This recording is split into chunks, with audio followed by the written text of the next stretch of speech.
नमस्कार दोस्तों, आपका बहुत बहुत स्वागत हमारे YouTube चैनल में। हम आपको क्लास 11th का मैथमेटिक्स ये करा रहे हैं, तो ये NCERT बुक से ही करा रहे हैं। ये आज एक्सरसाइज 1.3 है। इससे पहले हमारी काफ़ी वीडियो आ चुकी हैं, तो पूरा चैप्टर अगर क्लियर करना है तो आप शुरू से पार्ट 1 से आप स्टार्ट करके देख सकते हैं। तो ये हमारा काफ़ी दूर आ चुके हैं। अब हम ये 1.3 एक्सरसाइज पर आ चुके हैं। ये आपकी फंक्शन की एक्सरसाइज है, रिलेशन वगैरह पहले हो गए हैं। तो चलिए यहाँ पर देखते हैं एक्सरसाइज 1.3 का क्वेश्चन नंबर 1। आप हमारे चैनल पर लगातार बने रहते हैं तो आपका कोर्स पूरा हो जाएगा। मान लीजिए F134 से इससे रिलेटेड है और G125 का इससे रिलेशन है। तो F की वैल्यू ये दे रखी है, G की ये दे रखी है, तो आपको GOF ज्ञात करना है। काफ़ी सिंपल है क्वेश्चन, तो मैं आपको कैलकुलेट करके दिखाता हूँ किस तरीके से करते हैं।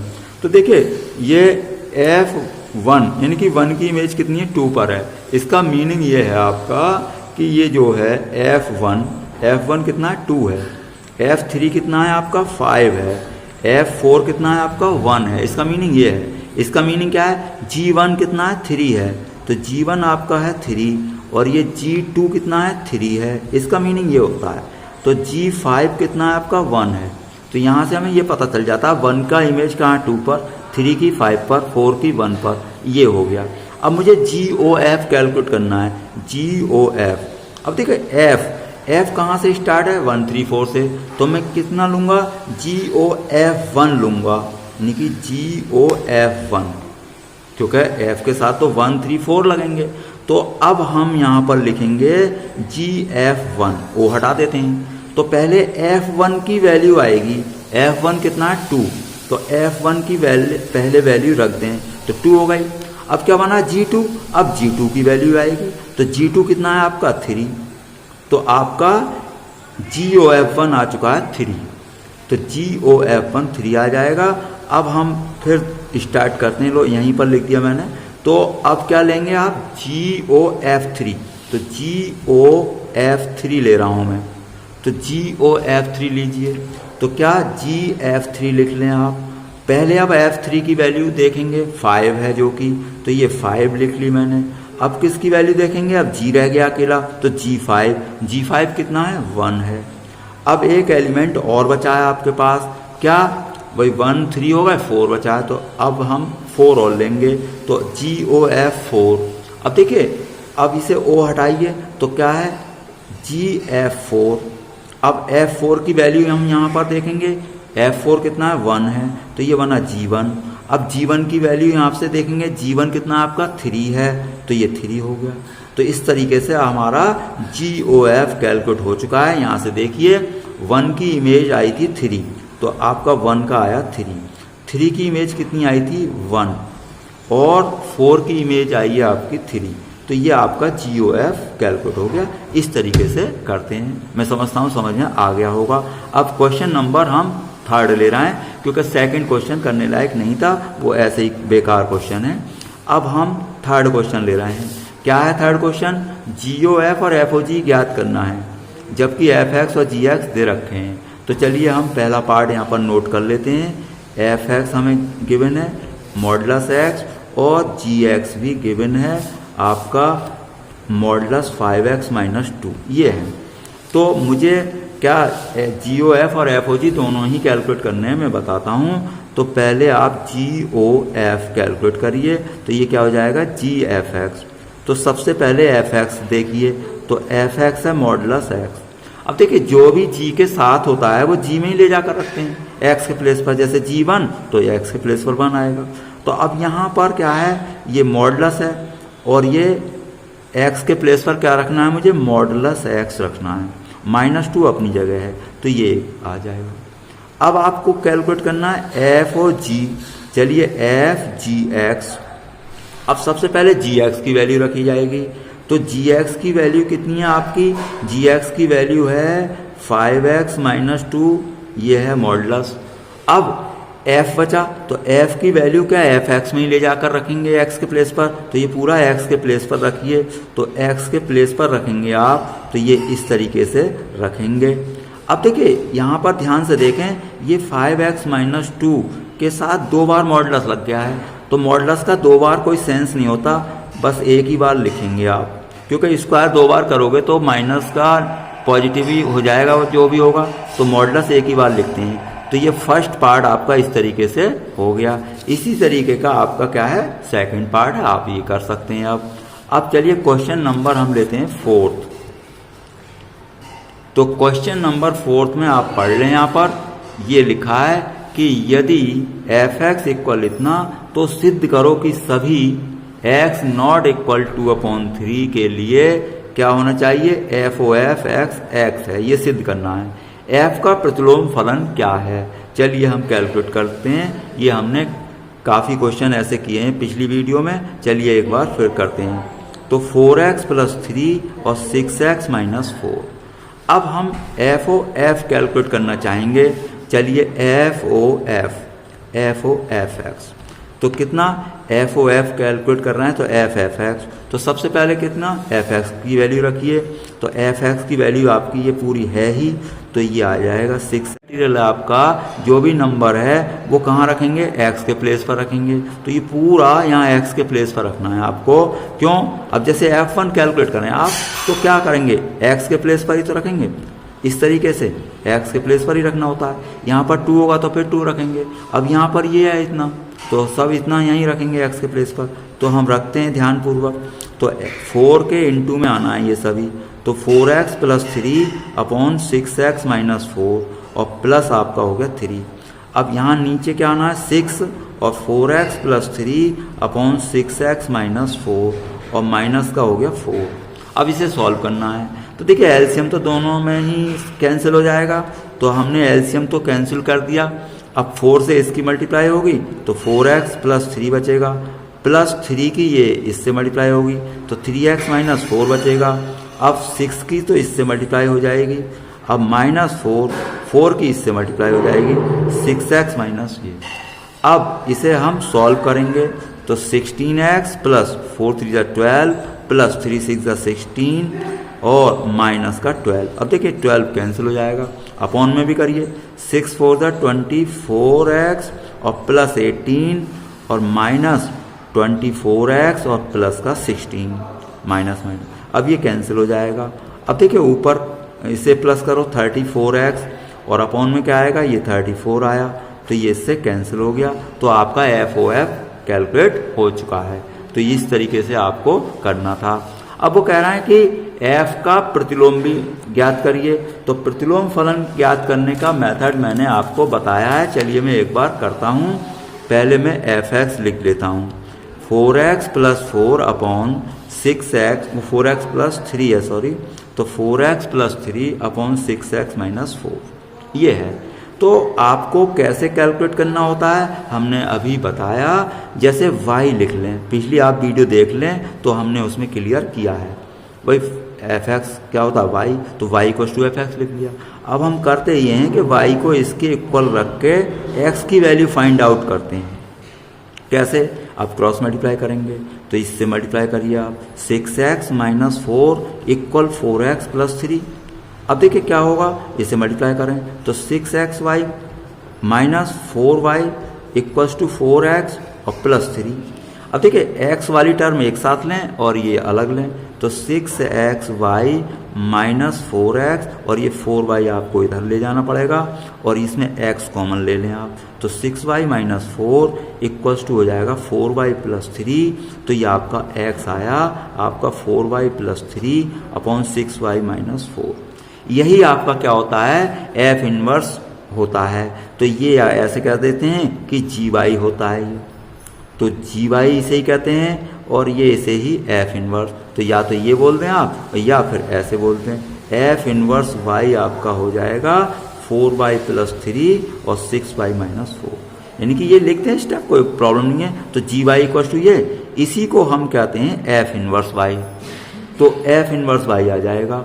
अब आपको f इनवर्स x कैलकुलेट करना है। वैसे तो ये f इनवर्स कैलकुलेट हो गया, फिर भी आपको अगर ऐसा दिखता है कि भाई f इनवर्स x ही चाहिए, तो y के प्लेस पर x रख दें आप, तो ये इस तरीके से हो जाएगा। अब आपको खाली f इनवर्स ही छोड़ना है तो भी आप छोड़ सकते हैं, तो किस तरीके से चाहें उसी तरीके से कर लें।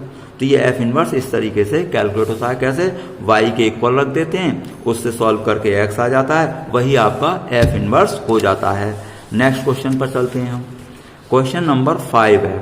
तो इसमें क्या है? क्वेश्चन नंबर 5 में कारण सहित बतलाइए कि क्या निम्नलिखित फलनों के प्रतिलोम हैं। अब देखिए, कारण सहित बतलाना है कि इनके प्रतिलोम हैं। तो हमने पिछली वीडियो में क्लियर किया आपकी प्रतिलोम फलन की परिभाषा वगैरह कि अगर फलन एकैकी और आच्छादक होता है तो वो प्रतिलोम फलन होता है। अगर हमें क्या एकैकी और आच्छादक प्रूफ कर देते हैं तब। तो देखिए, पहला पार्ट मैं यहाँ पर लिख रहा हूँ। आपका पहला पार्ट है 1 2 3 4 = 10। तो निश्चित है कि 1 की इमेज कहाँ पर बनी है? 10 पर। 2 की भी 10 पर है। यहाँ से देख लें, 1 10, 2 का 10, 3 का 10 और कितना 4 का 10। तो देखिए, पहले पार्ट में कुछ नहीं करना है, इतना सा लिखेंगे आप। आपको इस तरीके से डायग्राम बना के समझा देते हैं। क्या है? 1 2 3 4। इधर क्या है? एक ही एलिमेंट है। 1 की 10 पर इमेज, 2 की ये तो ये कैसा है? एकैकी नहीं है भाई। यहाँ पर इतना लिखना है। स्पष्ट है कि f एकैकी नहीं है। f एकैकी नहीं है, अतः f का इन्वर्स नहीं होगा या f का प्रतिलोम नहीं होगा। f का प्रतिलोम नहीं होगा या नहीं है, तो इनके फलन का इसका प्रतिलोम आपका नहीं निकल पाएगा। अब सेकंड पार्ट है। देखिए, g फंक्शन का नाम रख दिया g और यहाँ पर ये है, तो हमें तो ये देखना है। तो देखिए, सेट ये दोनों हैं 5 6 7 8 और 1 2 3 4। तो मैं इस तरीके से फिर डायग्राम बना लेता हूँ सेकंड पार्ट का। तो देखिए, इस तरीके से डायग्राम बना रहा है। ये कितना है? 5 6 7 8 और इधर कितना है? 1 2 3 4 है। तो यहाँ पर लिखेंगे आप 1 2 3 4। अब यहाँ पर देखिए, ये है आपका 5 का 4 पर, 6 का 3 पर। तो 5 का है आपका 4 पर, 6 का है इमेज 3 पर। अब आगे देखें, 7 का 4 पर, 8 का 2 पर। तो 7 का है आपका 4 पर और 8 का 2 पर। अब देखिए, ये दो एलिमेंट की इमेज एक जैसी हो गई, तो ये भी एकैकी नहीं है। 5 व 4 की, 5 और 8, 5 व 8 की प्रतिबिंब इमेज कहते हैं, इमेज समान है या 5 और 8 का प्रतिबिंब समान है, अतः f का प्रतिलोम नहीं होगा। तो f का प्रतिलोम इसका भी नहीं है। बस इतना करना है, ये पूरा सॉल्व हो गया, आपका पूरा सॉल्यूशन है। अब देखिए, थर्ड फंक्शन का नाम दिया है h। नाम से कुछ नहीं, हमें यहाँ देखना है क्या है। तो मैं ये पहले डायग्राम बना देता हूँ, डायग्राम से अच्छा क्लियर हो जाता है। तो ये डायग्राम बना रहे हैं। पहला सेट है 2 3 4 5, 2 3 4 5। दूसरा सेट है 7 9 11 13। तो 7 9 11 13। अब यहाँ पर इमेज कैसे देखेंगे? 2 का 7, 3 का 9। तो देखिए, 2 का 7, 3 का 9 और 4 का है आपका 11, 5 का 13। 4 का 11, 5 का 13। तो देखिए, ये एकैकी है और इधर कोई ऐसा एलिमेंट नहीं है जो इमेज ना बना हो। तो यहाँ पर लिख देंगे, स्पष्ट है कि f एकैकी व आच्छादक है, एकैकी व आच्छादक है, अतः f का प्रतिलोम होगा, अतः f का प्रतिलोम है। तो जो एकैकी आच्छादक होते हैं उनका प्रतिलोम होता है। तो ये आपके समझ में आ रहा होगा, मैं समझता हूँ। चलिए नेक्स्ट क्वेश्चन लेते हैं हम। क्वेश्चन नंबर आपका है 6। आप लगातार हमारे साथ बने रहें, आपका पूरा कोर्स इसी तरीके से होता रहेगा। चलिए क्वेश्चन नंबर 6 देखिए, यहाँ पर इस तरीके से लिखा है -1, 1 2r और f(x) कितना लिखा है? x और x + 2। अब इसके द्वारा जो फलन दिया गया है, प्रदत्त फलन जो भी है, कि ये फलन ये है, लैंग्वेज क्या है? द्वारा प्रदत्त, यानी कि दिया गया फलन एकैकी है। ये पहले से क्या रखा है? एकैकी है। अब f -1 to 1 और f का रेंज, इसका प्रतिलोम फलन ज्ञात करो। तो अब हमारा एकैकी तो वगैरह दे रखा है, तो हमें यहाँ पर प्रतिलोम फलन ज्ञात करना है। तो उसका मेथड बताते हैं, ये बहुत सिंपल है। क्या f(x) नोट करें आप, मैंने अभी पिछले क्वेश्चन में निकाला था। कैसे निकालते हैं f इनवर्स, तो मैं यहाँ पर बता देता हूँ, फिर एक बार देख लें। पहले क्या रखते हैं आप? y रखते हैं। तो y equal to f x लिखते हैं। फिर y को इसके इक्वल रख कर सॉल्व किया जाता है। तो ये कैसे सॉल्व किया जाता है, इसे मल्टीप्लाई कर लें, क्रॉस मल्टीप्लाई, तो 2y। फिर हमने कहा था x की वैल्यू कैलकुलेट की जाती है, तो ये x वाली टर्म एक साथ कर लें, तो x माइनस वाई एक्स, तो ये x कॉमन ले लें तो 1 माइनस वाई। तो इस तरीके से x की वैल्यू आपके पास आ चुकी है। तो ये आपका यही क्या होता है, ये आपसे एक तरीके से gy हो जाता है। तो ये आपका ये हो गया। अब आपको क्या केवल कैलकुलेट करना है प्रतिलोम फलन। हमें यहाँ पर प्रूफ नहीं करना है कि ये व्युत्क्रमणीय है। अगर प्रूफ करना होता है तो अभी मैंने बताया था कि GOF और FOG कैलकुलेट करते हैं। तो यहाँ पर केवल व्युत्क्रम यानी कि प्रतिलोम फलन ज्ञात करना है। तो इसलिए यही आपका प्रतिलोम यानी कि व्युत्क्रम हो चुका है, ये है। तो F इनवर्स यही होता है, जो x होता है वही F इनवर्स होता है। हाँ, वो अलग है कि आपको F इनवर्स x लिखना ही है तो y के प्लेस पर x बना दें आप। तो ये आपका F इनवर्स इस तरीके से कैलकुलेट हो गया। कोई टफ क्वेश्चन नहीं है, बिल्कुल निश्चित, मतलब आराम से हो जाते हैं। चलिए एक 7th क्वेश्चन लेते हैं हम। तो 7th क्वेश्चन में है, हम पढ़ लेते हैं, f x equal to 4x plus 3 द्वारा प्रदत्त फलन R2R मतलब रियल नंबर पर है डिफाइंड, पर विचार कीजिए, सिद्ध करो कि f व्युत्क्रमणीय है। इसमें देखिए सिद्ध करना है और फिर उसका प्रतिलोम भी निकालना है। तो मैं इसे एक बार फिर कर देता हूँ जिससे कि आपको क्लियर हो जाए। तो देखिए मैंने एफ एक्स नोट कर लिया। तो पहले तो मुझे इसे करना है कि ये व्युत्क्रमणीय है। तो सबसे पहले हमने बताया कि पहले इसे y के इक्वल रखो। तो y के इक्वल रख के x कैलकुलेट करो। तो ये हम x कैलकुलेट कर रहे हैं, तो इस तरीके से x आ जाएगा y माइनस 3/4 आ जाएगा। यही हमने कहा था ये gy हो जाता है। तो ये आपका gy कैलकुलेट हो चुका है।